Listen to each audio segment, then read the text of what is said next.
Salut à tous, je m'appelle Josquin, je suis guide conférencier entre autres au Louvre et humoriste et je vais vous faire visiter ce magnifique musée en vous montrant ce que j'aime bien faire, quelques petits détails cocasses sur les tableaux, vous faire quelques petites blagues, alors suivez-moi. Alors ici on est à l'entrée Sully du Louvre et la première œuvre d'art qui nous est présentée c'est celle-ci. Ça me fait toujours marrer de me dire que le Louvre a décidé de mettre cette œuvre-là en évidence quand on entre dans le musée.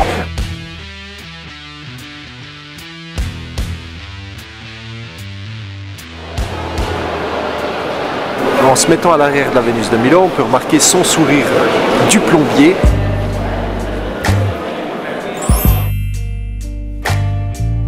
Il faut préciser que c'était pas toujours comme ça, son drapé en fait était plus haut et chaque année il tombe un peu plus et comme elle n'a pas de bras, elle ne peut pas le relever.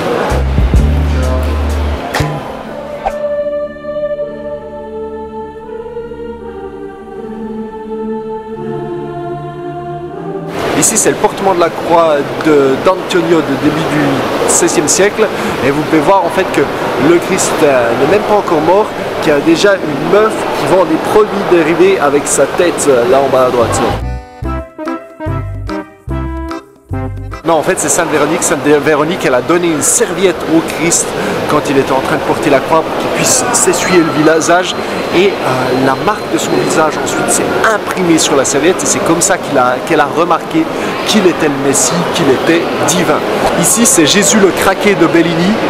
Je peux vous dire des types comme ça, Porte de la Chapelle, j'en ai vu beaucoup.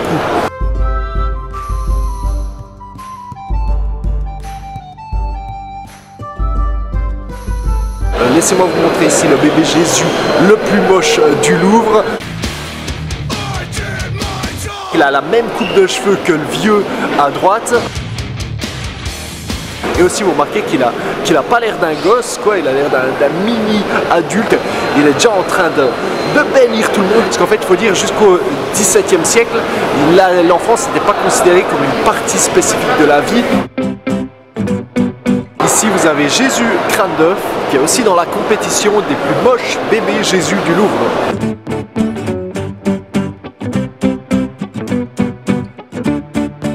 Ici nous avons Saint Sébastien qui est un martyr chrétien, les martyrs chrétiens qui sont souvent représentés de la manière dont ils sont morts. Et Saint Sébastien aussi au XVIe siècle c'est devenu une icône gay. Il faut dire que beaucoup de ces peintres étaient gays, par exemple Caravage, Bronzino, Michel-Ange, Da Vinci. Et ici, on peut voir ça de manière assez évidente si on regarde au niveau de son entrejambe le petit foulard. C'est assez clair ce que ça représente. Le Saint-Sébastien, ici, vous avez presque l'impression qu'il kiffe les flèches. C'est presque SM. Vous pouvez imaginer quand vous voyez sa bouche ouverte, là, le bruit qu'il est en train de faire. Genre... Ici vous avez un tableau de Raphaël et là ce qui me fait marrer c'est que la Vierge comme les gosses ils n'ont pas du tout l'air de venir de Palestine mais plutôt d'Allemagne. Elle on l'imagine servir des grosses pintes à la fête de la bière de Munich. Et aussi vous regardez le paysage derrière, ça ressemble pas trop à Bethléem, Nazareth ou Gaza, hein. On est plutôt dans le nord de l'Italie. Une des stars du Louvre c'est les noces de Cana de Véronèse, le premier miracle du Christ quand il transforme de l'eau en vin. Et là aussi vous regardez, les gens n'ont pas l'air du tout de venir de cette partie du monde. Et aussi l'architecture n'a pas du tout l'air d'être une architecture antique, mais ça représente le Venise du XVIe siècle. Si on faisait ça aujourd'hui, ce serait peut-être comme mettre, je sais pas, Joe Biden, Jay-Z au Super Bowl avec Jésus, quoi, tous ensemble. Et il y a même le peintre qui s'est sans doute peint lui-même, c'est le musicien en blanc. Si vous regardez bien, c'est presque plus la star du tableau de Jésus. Et aussi là je vous raconte une petite anecdote, une des meilleures questions que j'ai eues d'un Américain au Louvre. Il m'avait demandé en quelle année est né Jésus-Christ. Et moi je lui réponds en 0. Et le gars là je vous promets que c'est vrai, il m'a dit en 0 avant ou après Jésus-Christ.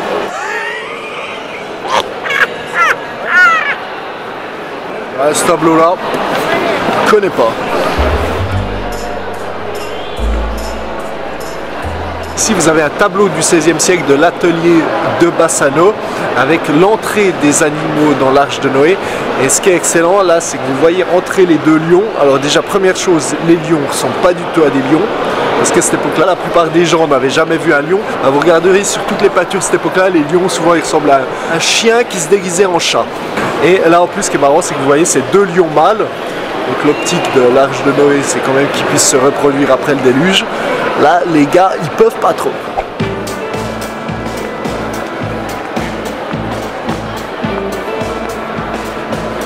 Ici, vous avez un tableau néoclassique de Jacques-Louis David représentant une scène de la mythologie romaine. Alors, pour votre information, les gens se battaient pas nus. Ce qui serait quand même complètement débile. Hein. Vous voyez le type là, il a son casque, son bouclier, mais sinon il est awalpé. Et aussi ce que j'adore ici, c'est qu'on voit que ça a été peint quand même par un homme. Parce que si on regarde le corps des femmes, ça représente quand même un peu les fantasmes du peintre. Hein. Elles ont toutes l'air d'avoir fait de la chirurgie plastique. Même la vieille, là on voit que sous sa robe verte, ça tient encore bien. Dans l'histoire mythologique derrière ce tableau, en fait, c'est que les Romains ont attaqué les Sabins, ont volé leurs femmes. Et ensuite, les Sabins, par vengeance, ont dû attaquer les Romains et à ce moment-là, les femmes se sont interposées et ont dit « Arrêtez de vous battre !» Ici, on est dans la salle des Cariatides. Au XVIe siècle, elle a été utilisée par les rois de France en fait, pour faire des balles, des teufs dans cette salle. Et vous aviez sur le balcon les musiciens. Donc vous pouvez imaginer, vous aviez le DJ là sur le balcon, David Guetta. Et dans la salle, vous aviez le roi de France qui était là. Put your hands up in the air, in the air. Toute la cour était là, in the air, in the air. Et vous pouvez voir le type en dessus de la porte. Lui, on dirait bien, il a l'air de kiffer la teuf. Il a l'air d'avoir pris un petit extra, quoi.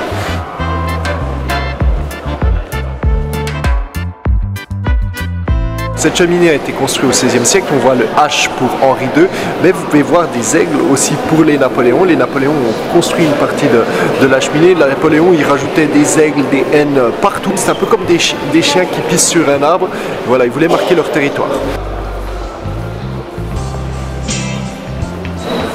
Pas dégueu, non? Sur Tinder, là, on est d'accord, tu sois pas droite. Mais maintenant, laisse-moi t'emmener de l'autre côté et je vais vous montrer une petite surprise, il y a une petite surprise.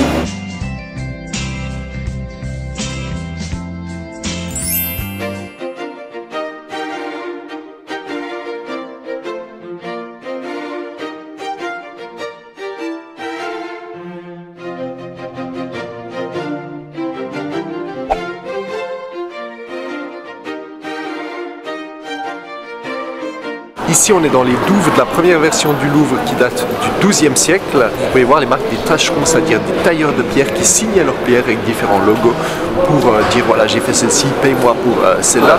Et là, vous pouvez voir un puits qui a été construit en fait pour drainer les eaux des douves et maintenant on l'utilise pour mettre un enfant qui a un peu trop touché les œuvres d'art.